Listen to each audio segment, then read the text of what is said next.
Bonjour, dans la vidéo d'aujourd'hui, nous allons voir un petit rappel sur les produits scalaires, vectoriels, mixtes et les dérivés des vecteurs. Comme support, on va utiliser la barrière de péage utilisée dans les autoroutes et dans les entrées de garage et parking. Donc, le système est constitué de deux pièces, une mobile, la barrière, et le bâti. Et on va considérer que au bâti, on va lier une base fixe B0, X0, Y0, Z0. Et à la barrière, on va lier une base mobile B1, X1, Y1, Z1. Donc entre les deux bases, il y a sûrement une direction qui est fixe, c'est-à-dire soit X1 égale à X0, soit Y1 égale à Y0, soit Z1 égale à Z0. Et à partir de là, on peut faire une figure de changement de base. Ce que vous voyez là, c'est une animation de la figure de changement de base.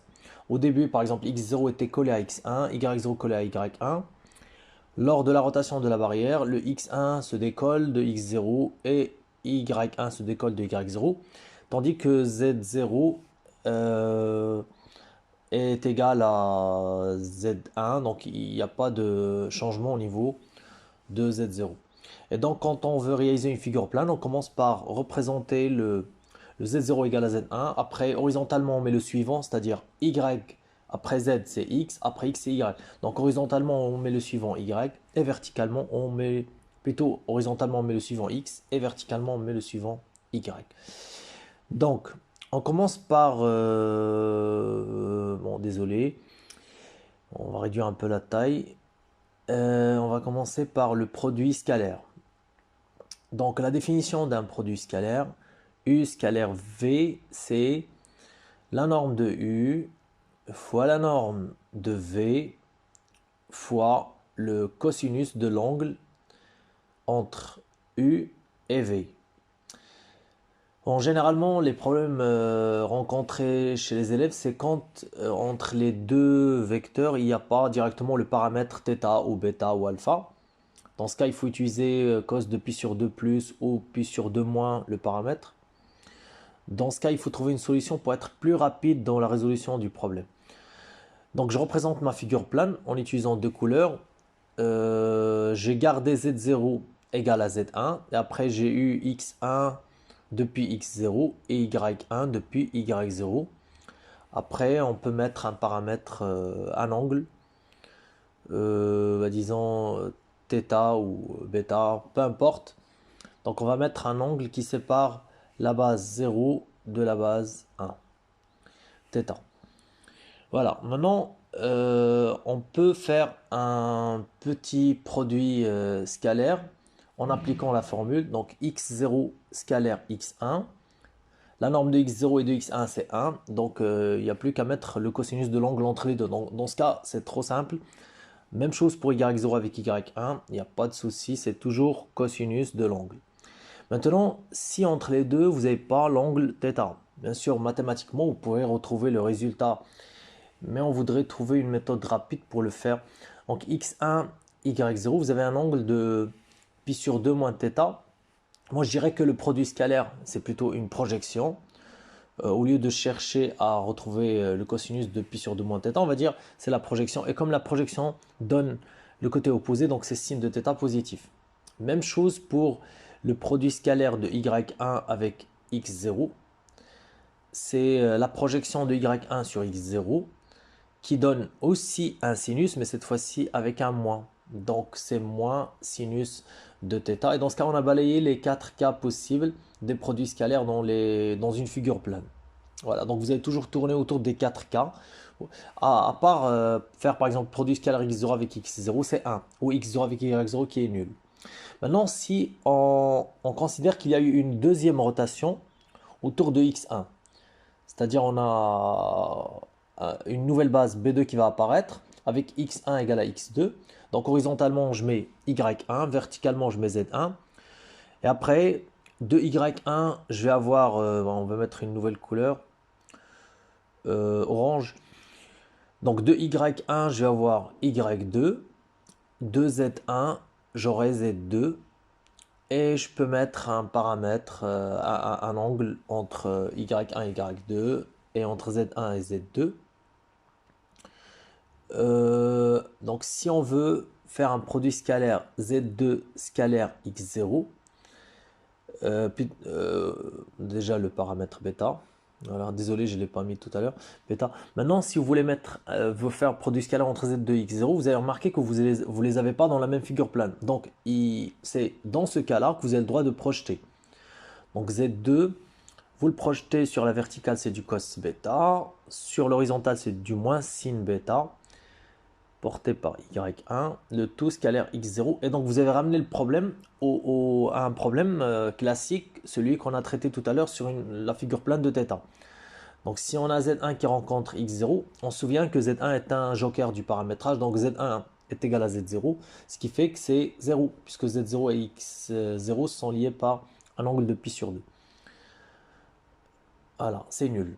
Après, moins sinus de bêta. Et là, j'ai le Y1 scalaire X0. On a dit que le produit scalaire est une projection. Donc, Y1 scalaire X0, c'est le côté opposé avec un signe moins. Donc, c'est moins sinus de l'angle θ, ce qui fait que c'est moins, ça fait plus. Donc, sin bêta, sinus de θ. Parfait.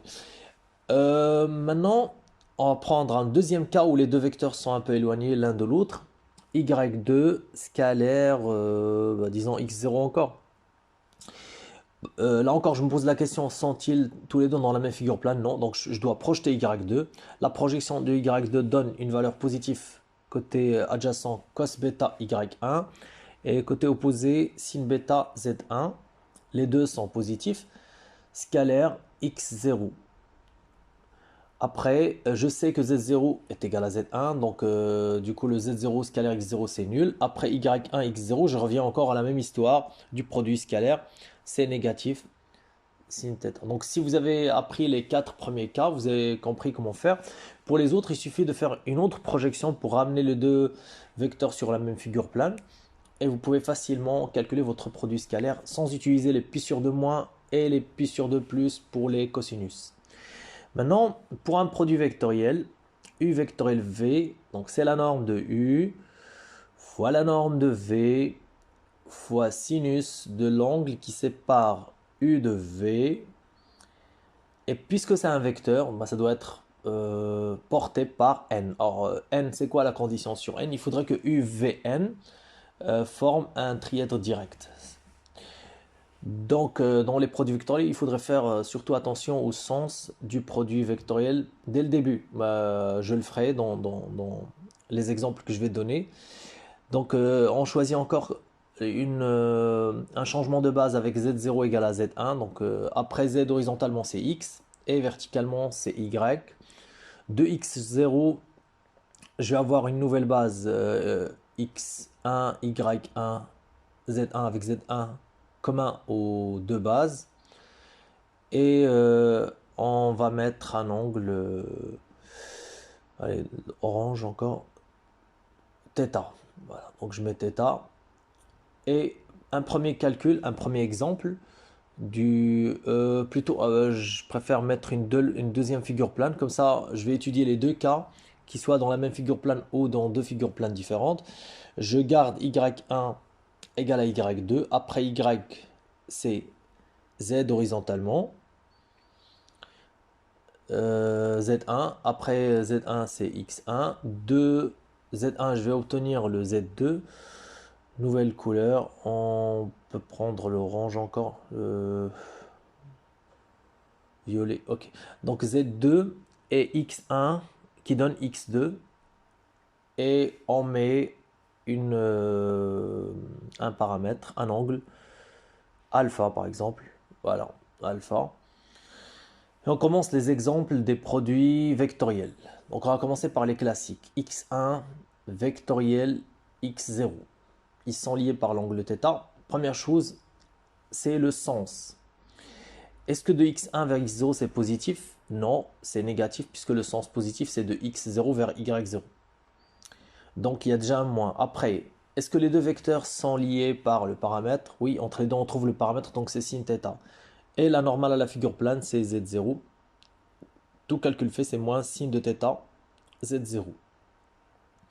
Si on prend un autre cas, toujours les cas simples, Y0 vectoriel y1. Là, j'ai choisi un sens positif, puisque c'est de y0 vers y1. C'est un sens de rotation. Et ils sont liés par θ. Entre les deux, on trouve l'angle θ. C'est sin θ porté par la normale à la figure. Maintenant, imaginons que donc les deux vecteurs ne sont pas liés, ne sont pas séparés par le paramètre. x1 par exemple avec y0, c'est pi sur 2 moins θ. Donc le sens est positif. Comme ils ne sont pas séparés, je ne mets pas sin, je mets cos directement. Donc c'est l'opposé. Après la normale à la figure, c'est z0. Voilà, c'est tout simple. S'ils sont séparés par l'angle θ, c'est sin, sinon c'est cos. Donc y1, x0, le sens c'est négatif. Et après, ils ne sont pas séparés par θ, donc je mets au lieu de sin, je mets cos. Voilà le tout porté par Z0. Bah, c'est rapide, vous n'allez pas passer beaucoup de temps à réfléchir pour retrouver votre produit vectoriel. Si on prend le x1 vectoriel y1, bah, c'est Z1, puisque c'est une base. Si on prend x1 vectoriel x1, bah, c'est 0, puisque entre les deux, il y a un angle nul, sin de 0.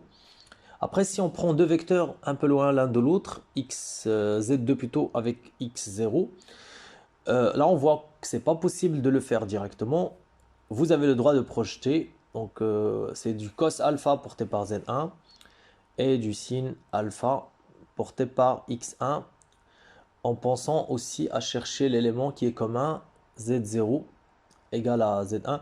Donc, c'est du cos alpha Z1 qui est aussi Z0 vectoriel X0 plus sinus de alpha X1 vectoriel x0. Donc vous avez ramené le problème à un problème simple, soit qui vont être perpendiculaires l'un avec l'autre. Donc z1 vectoriel x0, c'est z0 vectoriel x0, c'est y0 puisque c'est le sens positif. x1, x0, c'est négatif. Ils sont séparés par θ, donc c'est sin θ porté par z0, la normale à la figure. Donc résultat final, c'est y0 cosinus alpha y0 moins sinus de alpha sinus de θ porté par z0.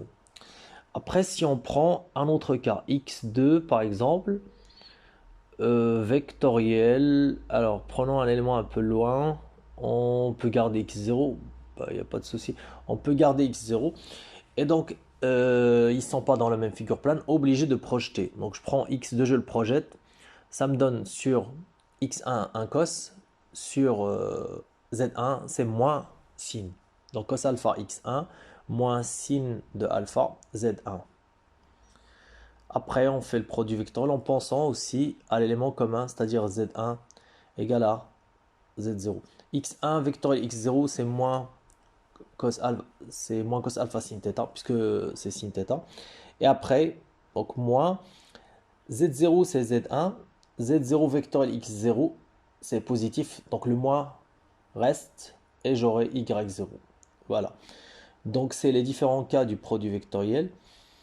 Et pour le sens, déjà s'ils sont dans la même base, faites attention, x0, y0, z0, bah, j'écris ça deux fois peut-être dans le sens positif et dans le sens négatif. C'est-à-dire si vous avez de x0 vecteur y0, vous aurez z0. Si c'est y0 vecteur z0, c'est x0. Si c'est z0 vecteur x0, c'est y0. Si c'est opposé, c'est-à-dire z0 vers y0, c'est le troisième avec un moins.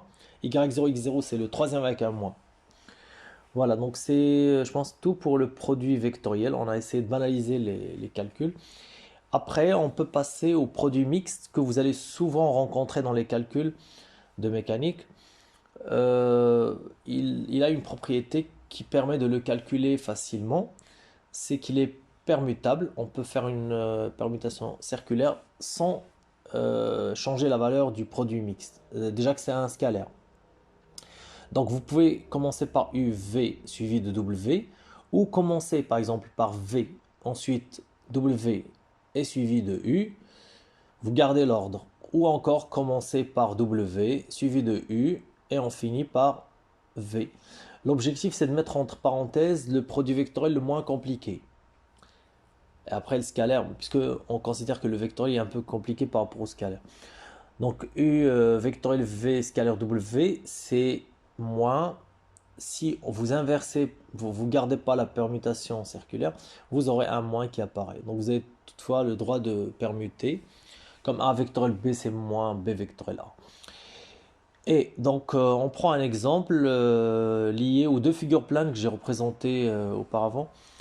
J'ai gardé les jokers x1, x2, y0, y1. Donc, si je prends y2 vectoriel, z0, exprès, j'ai choisi deux bases éloignées, scalaire. On peut mettre un élément proche de l'une, z1. Ok. L'objectif, c'est de mettre entre parenthèses deux éléments qui sont proches, qui sont au moins sur la même figure plane. Donc je commence par Z0, suivi de Z1, et je vire le Y2 à l'extérieur. Z0 vectoriel Z1, on a déjà vu ça, c'est les cas classiques des figures des produits vectoriels. C'est positif et c'est du signe alpha porté par la normale à la figure Y1. Et donc j'ai finalement à calculer sin alpha Y1 scalaire Y2. Et Y1 scalaire Y2, ils sont séparés par l'angle bêta, c'est directement cos de bêta. Voilà, donc le calcul de ce mixte nous donne sinus de alpha, cosinus de bêta. Ça, c'est en utilisant la permutation. Imaginez qu'un élève n'a pas envie de l'utiliser et qui veut calculer le produit vectoriel d'abord, ensuite faire le scalaire. Lui, il est obligé, parce que y2 et z0 ne sont pas dans la même figure plane, de projeter. Donc, on projette y2, ça nous donne du cos bêta y1 et ça nous donne du sin bêta z1. Voilà, scalaire, ou plutôt vectoriel, pardon, c'est pas égal, bah, il faut mettre un vectoriel. Vectoriel Z0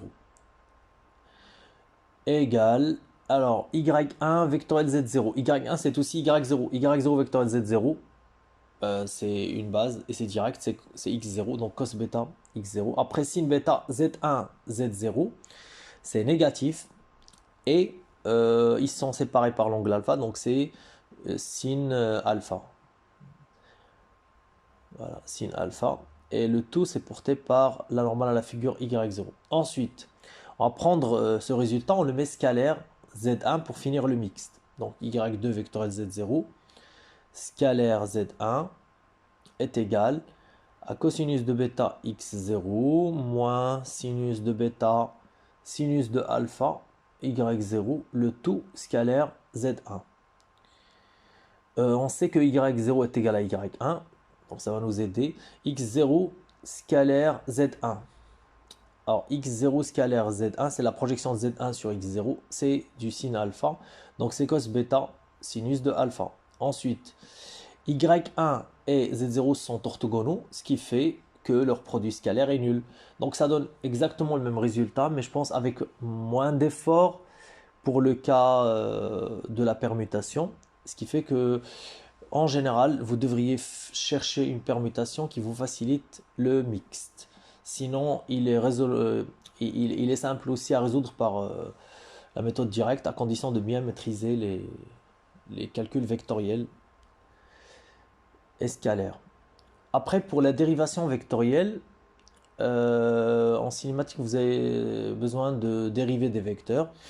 Donc, si on vous dit dériver le vecteur un par rapport à une base R0, c'est sa dérivée, bon, c'est le oméga de n par rapport à 0, vectoriel, le vecteur qu'on dérive, plus une quantité normalement nulle, puisque c'est la dérivée de un par rapport à sa base Rn.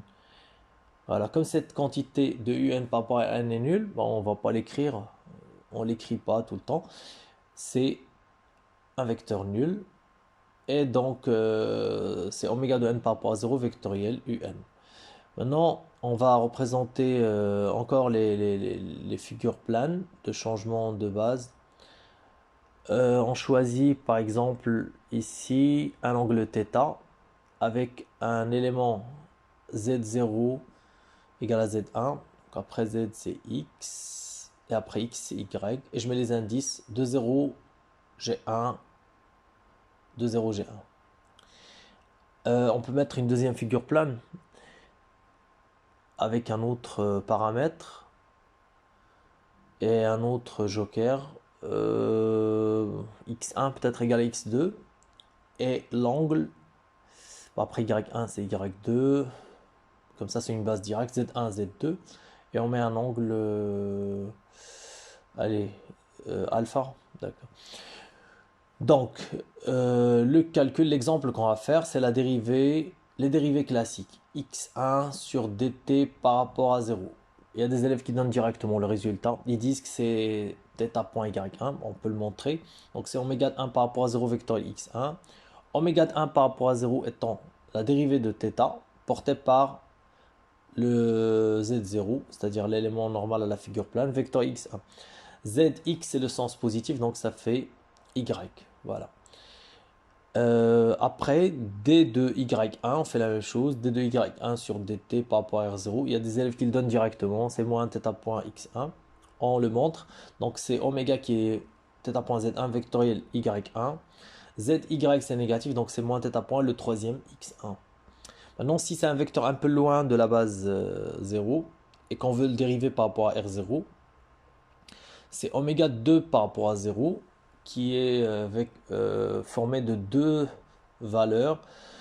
C'est θ point porté par, plutôt alpha point porté par x1 plus θ point porté par allez, z1 et je sais que x1 est égal à x2.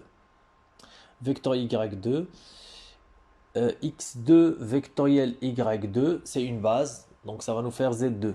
Donc c'est alpha point z2. Z1 vectoriel y2, ça c'est un 1. Z1 vectoriel y2, c'est négatif déjà. Et comme ils ne sont pas séparés par alpha, on ne va pas mettre sin, on va mettre directement cos de l'angle alpha porté par la normale à la figure x2. Voilà, donc voici la dérivée du vecteur y2 par rapport à r0. C'est très simple. Bien sûr, pour les figures planes, à chaque fois qu'on réalise une figure plane, on peut associer un oméga, comme ça on est tranquille pour la récupération des omégas. Déjà, le oméga 2 par rapport à 0 a été formé par ces deux omégas là. Voilà, donc c'est tout pour cette vidéo. J'espère que ça vous a été utile et à la prochaine vidéo.